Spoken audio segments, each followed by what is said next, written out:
মারছে, ওদের মায়া লাগে না। কেমন করে মারছে? আমার ভাই আবু সাইদকে যাদের দেখতেছে গুলি করেছে, আমার ভাইরা প্রথম গুলি করলো, আমার ভাই আবু সাইদ পড়ে নাই, দ্বিতীয় গুলি করলো আমার ভাই আবু সাইদ বুক পিছিয়ে দিল। তার কারণ হলো আবু সাইদও জানে রক্তের বিনিময়ে আল্লাহর জমিন আল্লাহর দিন কায়েম করবে। ইমাম হোসেন রাদিয়াল্লাহু তাআলা আনহু আমার বন্ধু একটু আবার কান আল্লাহু আকবার। ইমাম হোসেন রাদিয়াল্লাহু তাআলা আনহু মাত্র মুনাফিকের দাওয়াতে পড়িয়া মুনাফিকের চিঠি পাইয়া চলে গেছেন সেই রাতে ফোরাত নদীর তীরে। লম্বা ইতিহাস আমার বন্ধুরে, কোলের ভিতরে ছিল নাবালক শিশু, তার নাম আলী আসগার।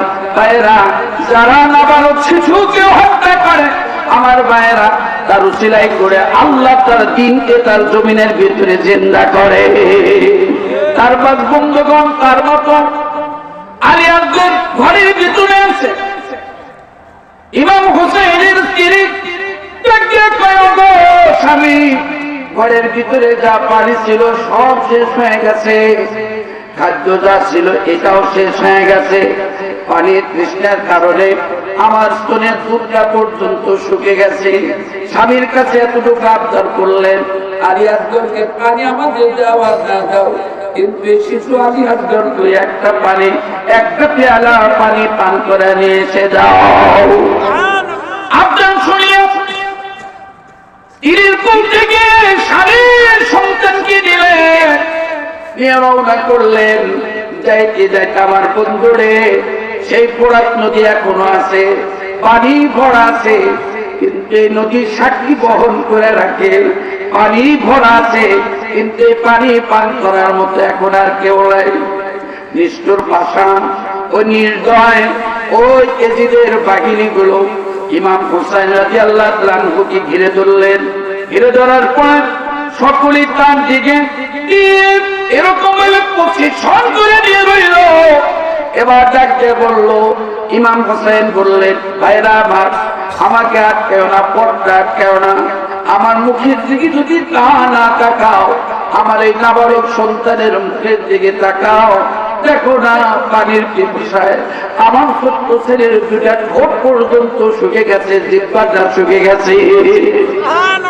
এবার এতটুকু শোনার পরে বলার পরে সে যুবক থেকে নিয়ে গেলেন।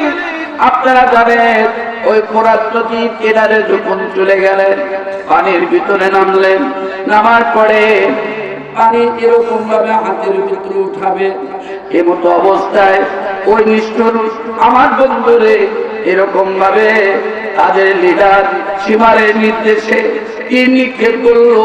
তীর নিক্ষেপ উদ্দেশ্য ছিল ইমাম হুসাইনকে শহীদ করে দিবে, কিন্তু না, আমার বন্ধুরে তাদের লক্ষ্যস্থল এরকম ভাবে পদস্খলন ঘটিয়ে ভিন্ন পথে চলল তীর। ভাইরা আমার, তীরটা এসে ইমাম হুসাইনকে না লাগিয়া কলিজার টুকরা আলী আসগরকে লাগলো। এমন জায়গা তীর লাগছে যে তীর কলিজা দিয়া সামনের দিক দিয়ে প্রবেশ করিয়া পিছনের দিক দিয়ে বের হয়ে গেছে। এই জায়গায় কলিজার রক্তটা ফিলকে দিয়ে ইমাম হোসেনের মুখ পড়ে গেছে, দাড়িগুলো রক্ত লালে লাল হয়ে গেল, মুখটারও লাল রঙে রঞ্জিত হয়ে গেল। এমতো অবস্থায় এখন কি করা? সন্তানের মুখের দিকে তাকায় দেখে না পানি নাই, পানির পরিবর্তে পুরা শরীরটা রক্ত ভরে রয়েছে। এই শহীদ সন্তানকে নিয়ে বাড়ির দিকে রওনা করলেন।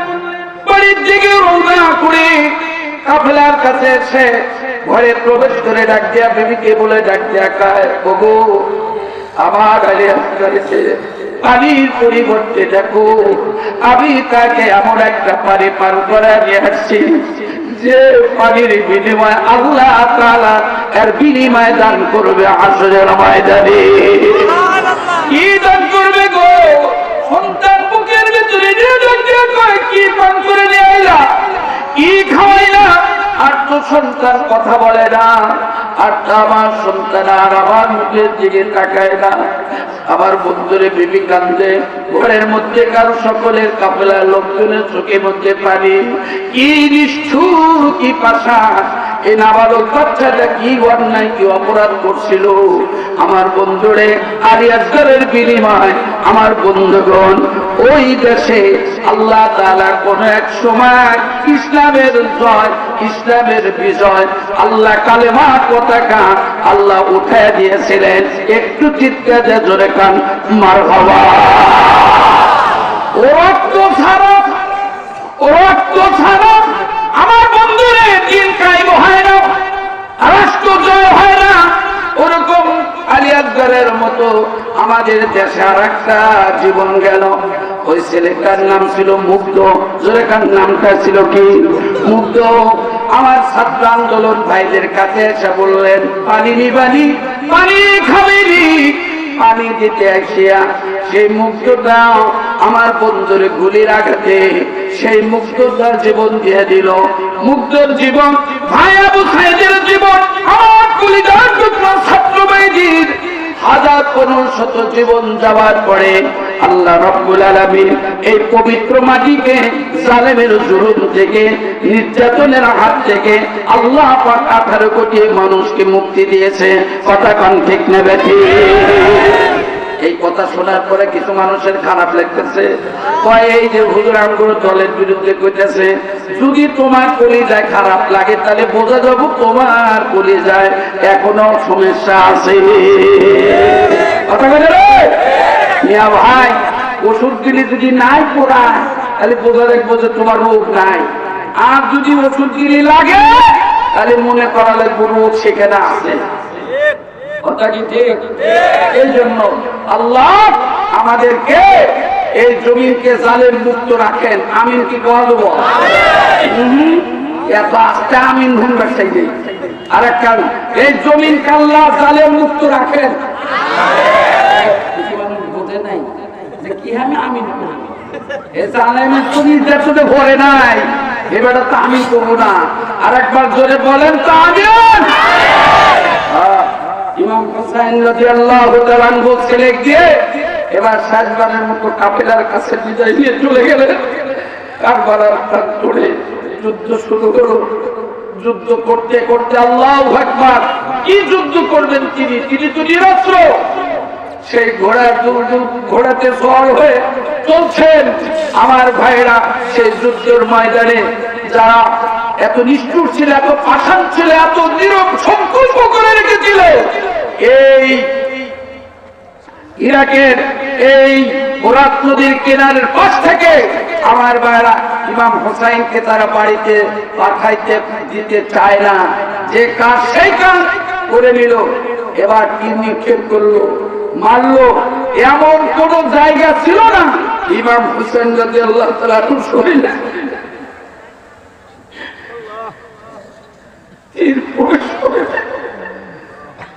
ওরা থেকে পড়ে গেলে। শুধু এতটুকুই নয়, ওই নিষ্ঠুর বাহিনী নামে ইমানদার ছিল, তুমি তাদের মাথায় ছিল, অনেকের মুখে দাঁড়িয়ে ছিল, ওরা 5 ওয়াক্ত নামাজও পড়েছে। কিন্তু এমন একজন মানুষের শরীরে আঘাত করলো, ধীরে ধীরে শরীরটা ঝাঁঝরা হয়ে গেছে। শুধু এতটুকু করে জমিনের মধ্যে যখন পড়ে গেলেন, ওই নিষ্ঠুর মশার সীমা তার নির্দেশে আমার ভাইয়েরা এই মানুষটা কত বড় জাহেল ছিল। ইমাম হুসাইন রাদিয়াল্লাহু তাআলা এসে দৌড়ে এসে তার বুকের উপর বসে গেল।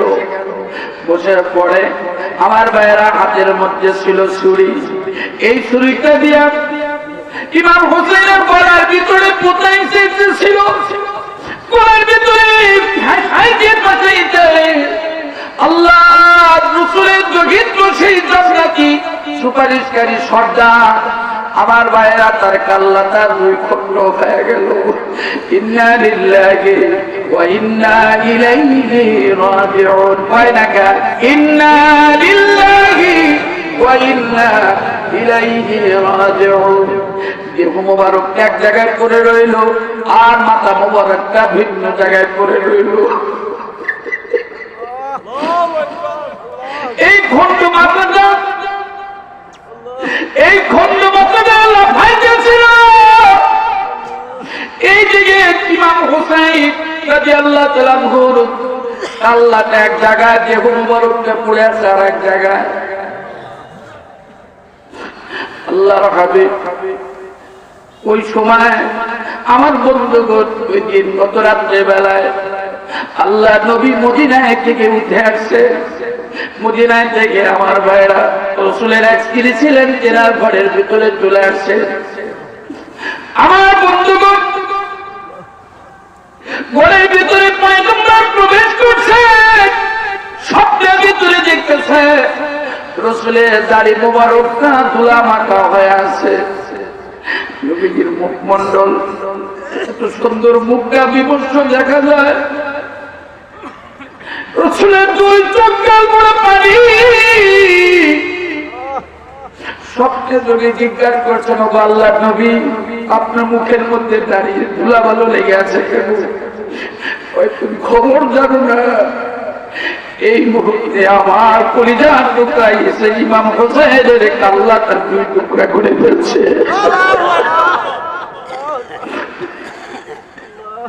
আমার হোসেনের মাথাটা চুল আলাদা করে ফেলছে। এই কথা শোনার পরে আল্লাহ নবী কোন একদিন দেখিয়ে বলছিলেন, উম্মে সালমা, জিবরাইল আলাইহিস সালাম হুজুরের কাছে এসে বললেন, ইয়া রাসূলুল্লাহ, ইয়া হাবিবাল্লাহ, এই মাটিটা গ্রহণ করেন, এই মাটিটা গ্রহণ করে আপনি সংরক্ষিত রাখেন। নবী গো, এই মাটি যেদিন দেখবেন মাটির কালার আর মাটির কালার নাই, লাল হয়ে গেছে, সেই দিন বুঝবে আপনার দরিদ্র পুত্র, দরিদ্র নাকি ভাই ইমাম হুসাইন কারবালার ময়দানে শহীদ হয়ে গেছে। আল্লাহ নবী চলে গেলেন। উম্মে সালমা রাদিয়াল্লাহু তাআলা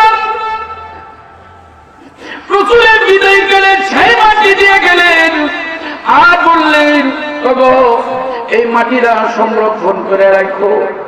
যেদিন দেখবা এই মাটি আর মাটির কালার নাই, লাল রঙে রঞ্জিত হয়ে গেছে, সেই দিন তুমি বল করবা আমার দরিদ্র পুত্র ইমাম হুসাইন আমার উম্মতের জন্য কারবালায় জীবন দিয়েছে। এখন এই নিষ্ঠুর সীমা ইমাম হুসাইনের মাথাটা একটি পাত্রের মধ্যে উঠাইয়া এবার ইমাম হুসাইনের সেই জান্নাতি মাথা মোবারকটা দিয়ে চলছে এজিদের কাছে। এজিদের কাছে নিয়ে সামনে যখন প্লেটটা রাখছে, আমার ভাইয়েরা, এই এজিদ মসজিদের ইমাম ছিল, নামাজি ছিল, কিন্তু এমন একটা জঘন্যতম কাজ করেছে যেটা ইতিহাসের পাতায় কিয়ামত পর্যন্ত কলঙ্কিত হয়ে থাকবে। ইমাম হোসেন মাথা মোবারকটা প্লেটে রাখছে,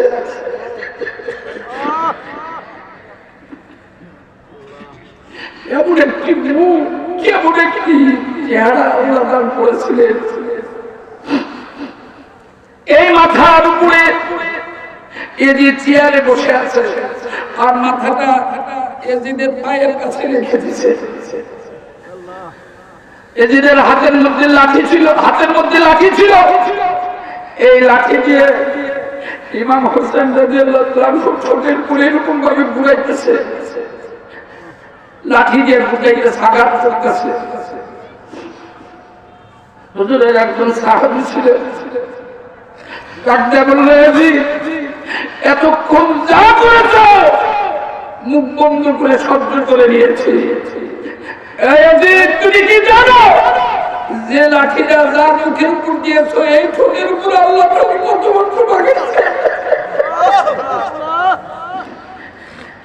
এই ঠোঁটের উপর আমার নবী কতবার চুম্বন দিয়েছে তুমি জানো?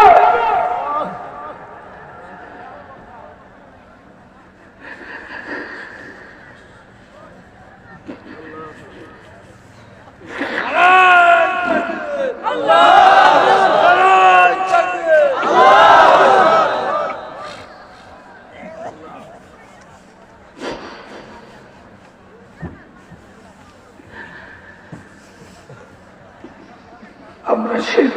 পেয়েছি। সাহাবী ডাকতে বললো, তিনি বলছেন সবকিছু মেনে নিতে পেরেছি, কিন্তু এই আওলাদের রাসূলের মুখের উপর লাঠি ছড়াও। প্রিয় বন্ধুগণ, এই নিষ্ঠুর পাষাণ এজিদের নির্দেশে রাসূলের সেই জান্নাতি শহীদ প্রপুত্র ইমাম হুসাইনের বিনিময়ে আল্লাহ তার দ্বীনকে জমিনে জিন্দা করেছে। আমরাও বলতে চাই, এই জমিনে এখন ইমাম হুসাইন আছে, এখন ইমাম হাসান আছে, এখন আলী আকবর আছে। এদের জীবনের বিনিময়ে এই জমিনে আল্লাহর আইন চলবে, আল্লাহর দ্বীন জিন্দা হবে। এ ব্যাপারে আমরা একমত আছি কিনা? আল্লাহ তুমি কবুল করো, জোরে করো আমিন, আরো জোরে বলেন আমিন। এই দেশ, এই জমিন রক্তে লাল করেছে জালেমের গোষ্ঠীরা, আর রক্ত দিয়েছে মুসলিমরা, ইমানদারেরা। প্রিয় বন্ধুগণ, আমি এই আশাবাদ আপনাদের কাছে আমার বিষয়বস্তু ছিল, আল্লাহ আমাদের ঈমান পরীক্ষা করবেন, যাচাই বাছাই করে আল্লাহ আমাদেরকে জান্নাতের সুসংবাদ দেবেন। বলেন আলহামদুলিল্লাহ। প্রিয় ভাইরা, আমি আমার আলোচনা আরো করার ইচ্ছা ছিল, কিন্তু আমার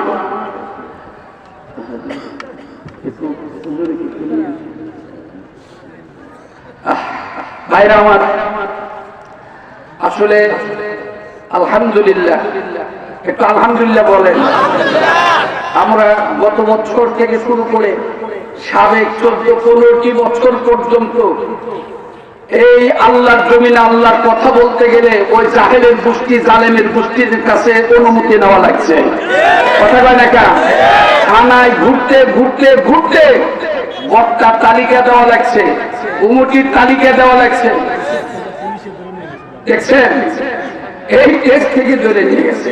এরা কত বড় খারাপ ছিল, এদের মিশন কি ছিল, এদের টার্গেটই ছিল এই জমিন থেকে মসজিদ, মাদ্রাসা, মুসলমান তথা ওলামায়ে কেরাম এই জমিন থেকে তাদের মুছে দেওয়ার ষড়যন্ত্র চলছিল। এদের টার্গেটই ছিল বাংলার জমিনকে ভারতের অঙ্গরাষ্ট্র বানাইতে চেয়েছিল, কিন্তু আল্লাহর মেহেরবানি এই জমিন, এই দেশ শাসন করতে মিয়া ভাই একটা দুইটা জীবন যায় নাই, রক্ত যায় নাই। এই জমিন ওই বিজাতির বাচ্চাদের শাসন দিয়ে, মতাদর্শ দিয়ে আল্লাহ নাপাক করবে না। কথাটা আল্লাহ হেফাজত করেন, কোন আমিন। এই জন্য কথাটা বলছি, মাহফিল তুলনামূলক কম ছিল, কারণ বক্তার তালিকা যখন দেখছে, কমিটির তালিকা যখন দেখছে যে এর তো ভিন্ন মতাদর্শে, আমার মতাদর্শের কেউ নাই, তখন বাতিল করে দিছে, অনুমতি দেয় নাই। মাহফিল কম ছিল, কিন্তু আল্লাহর মেহেরবাড়িতে, আল্লাহর মেহেরবাড়িতে এই রক্ত জীবন চলে যাওয়ার পরে স্বৈরাচার জালেমের গোষ্ঠী পলাইছে, মুসলিমের জন্য আল্লাহ জমিনকে উন্মুক্ত করে দিয়েছে।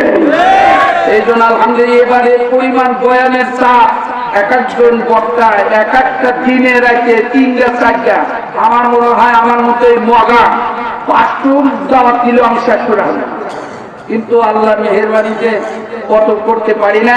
আলহামদুলিল্লাহ আমার আর একটা প্রোগ্রাম আছে, আমি আমার এই বিয়াই, আমার আবুল বিয়াই, আমি তেনার মুখের দিকে তাকিয়ে আসছি, যেহেতু আমাকে ওনার মাধ্যমে দাওয়াত, তা আমি আসছি আপনাদের কাছে দোয়া নেওয়ার জন্য।